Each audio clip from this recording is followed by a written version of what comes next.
आज बहुत खुशी का मौका है कि हमें पिछले 8 दिनों से नित्य और नमित अवतार दोनों अवतारों के पावन जीवन अवतरण दिवस के उपलक्ष्य में जो ये प्रभात फेरी और रात्रि सत्संग का कार्यक्रम चल रहा है उसमें भाग लेने का शुभ अवसर मिल रहा है और श्री सद्गुरुदेव भगवान के पावन गुणावाद गाकर अपने जीवन को संवारने का मौका मिल रहा है। क्योंकि नित्य और नमित अवतार, क्योंकि रामायण में भी कहते हैं कि जब जब होए धर्म की हानि बाढ़े असुर अधम अभिमानी कर ही अनीति जाई नहीं भरनी सीधे ही भीप्र देनु सुर धरनी तब तब प्रभु दर विरुद्ध शरीरा हरे कृपा निधि सज्जन की। तो जब जब भी धर्म की हानि होती है तब तब प्रभु अवतार धारण करके इस पृथ्वी का भार हरण करने के लिए इस धराधाम पर अवतरित होते हैं। और नमित अवतार तो हमेशा ही इस धरती पर हैं। नमित अवतार सद्गुरुओं के रूप में हमारे बीच, हम बहुत भाग्यशाली हैं कि हमें पूर्ण दरबार मिला, पूर्ण सद्गुरुदेव मिले। आज के कलयुग के समय में सबसे बड़ी जीव की उपलब्धि यही है कि उसे अगर पूर्ण सद्गुरुदेव की प्राप्ति हो जाए, क्योंकि भ्रम भ्रांतियाँ इतनी फैली हुई हैं कि आज इस समय में पहचानना बहुत मुश्किल है। लेकिन पूर्ण गुरुदेव, पूर्ण सद्गुरु जिस पर कृपा करते हैं उसको अपनी चरण शरण में ले लेते हैं, क्योंकि श्री सद्गुरुदेव जी का फरमान यही है कि मैं भव सागर के में डूबते हुए जीवों को पार लगाने के लिए इस धराधाम पर आया हूँ। श्री परमहंस दयाल जी अध्यात्म के प्रचंड सूर्य शाहे विलायत, जिनकी मिसाल उस समय पीरों फकीरों ने भी उनके चरणों में शीश झुकाया, ऐसी रूहानी हस्ती, ऐसी हमारी सुदृढ़ विरासत, हम बहुत भाग्यशाली हैं कि हमें ऐसा दरबार मिला है। पिछले 7 दिनों से लगातार हम उनकी लीलाओं के बारे में सुनते हैं। भाई जी उनकी दिव्य लीलाएं सुना रहे हैं आपको कि कैसी वो हस्ती हमें प्राप्त हुई, जिनकी एक नज़र से ही इन जीवों तो क्या पूरी कायनात की ही काया बदल जाए। ऐसी रूहानी हस्ती श्री परमहंस दयाल जी, उनके बारे में, उनकी रूहानी पहुंच के बारे में क्या कहने, ये जीवा उसका गुणगान नहीं गा सकती। फिर भी ये जुबान मिली है तो हमें अपने गुरुदेव के, अपने प्रभु के गुणगान करने चाहिए, तभी इस मानव जीवन को पाना सार्थक है।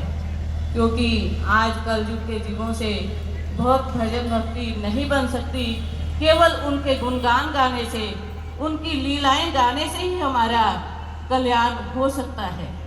श्री परमहंस दयाल जी की रूहानी रसाई के बारे में क्या कहना। भाई जी आपको बहुत सी लीलाएं सुना चुके हैं कि कैसे स्वामी दयानंद जी को भी उन्होंने आईना दिखा दिया था कि आपका अब समय आ चुका है। ऐसी हस्ती श्री परमहंस दयाल जी, उन्हीं के जीवन की एक लीला की, एक बार श्री परमहंस दयाल जी आगरा में विराजमान थे।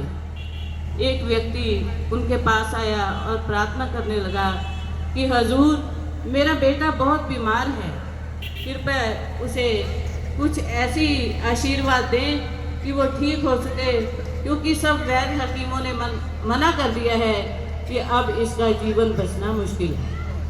श्री परमहंस दयाल जी कुछ देर आंखें बंद करके बैठे रहे और फिर माने लगे फिर कि आप अमेर चले जाओ। वे व्यक्ति आगरा से अपने लड़के को लेकर अमेर चला गया और जो पता श्री परमहंस दयाल जी ने बताया था कि वहाँ फलां जगह पर आपको एक पीर फकीर मिलेंगे, वो इसके लिए कुछ दवा, कुछ प्रार्थना करेंगे तो इसको जीवन मिल जाएगा।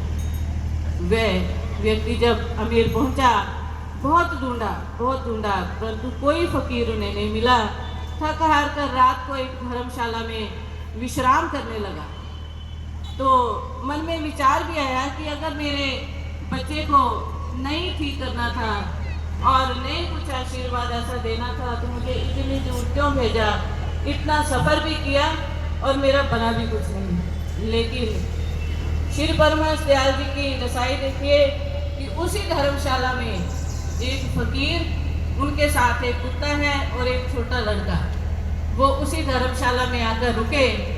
और जब वो रात को जैसे ही दूसरे कमरे का दरवाज़ा खुला तो ये व्यक्ति भी बाहर निकला और इसने देखा कि एक फकीर खड़े हैं और उस फकीर ने एकदम इसे डांटते हुए कहा कि बड़े जल्दबाज निकले, मैं तो कहाँ रेगिस्तान में सफ़र कर रहा था और मुझे परमहंस दयाल जी का इशारा हुआ कि आप अमेर पहुँचो और मैं वहाँ से पहुँचा और तुम इतने जल्दबाज निकले कि मेरे आने की इंतज़ार तक ही नहीं की। तो ऐसी रूहानी हस्ती कहाँ दूर बैठे आगरा और अंदर से आध्यात्मिक इशारा किया। और अभी भाई संदीप जी भी भजन बोल रहे थे, मेरी बाना छटना जी के सतगुर मैला फड़िया तेरा। तो परमहंस दयाल जी ऐसी रूहानी हस्ती कि एक बार परमहंस दयाल जी के पास एक राधा स्वामी मत को मानने वाले अनुयायी आए और उन्होंने आकर परमहंस दयाल जी को प्रणाम किया। तो परमहंस दयाल जी ने एकदम उनका हाथ पकड़ा। जैसे ही श्री परमहंस दयाल जी ने उनका हाथ पकड़ा तो वे भक्त कहने लगे कि हुजूर बाँ पकड़े की लाज। और देखिए उनकी आध्यात्मिक हस्ती, उनकी पहुंच, वे जानते थे कि ये राधा स्वामी मत का अनुयायी है। तो कहने लगे फिक्र ना करो, स्वामी दयाल ने ही आपका हाथ पकड़ा है।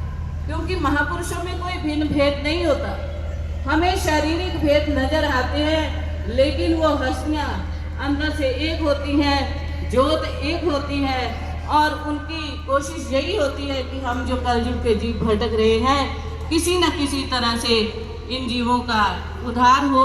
तो उसी के लिए, उसी उद्धार के लिए हजूर महाराज जी ने ये सब कार्यक्रम रखे कि हम कलयुग में भटकने वाले जीव, इधर उधर बहकने वाले जीव किसी तरह से श्री गुरु महाराज जी के चरणों से जुड़े और अपने जीवन का कल्याण कर सके। हम बहुत भाग्यशाली हैं, ऐसा उच्च दरबार मिला है। अभी 3 दिन और हैं, हमें श्री सद्गुरु देव भगवान और श्री परमहंस दयाल जी की लीलाएं गाने और कहने का अवसर मिलेगा। तो समय बहुत कम है, इन्हीं चंद शब्दों को स्वीकार कीजिए। फिर जैसे आगे समय मिलेगा उसी के अनुसार जैसे श्री सद्गुरुदेव भगवान की प्रेरणा होगी वैसे वचन कहे जाएंगे। बोलो जयकारा।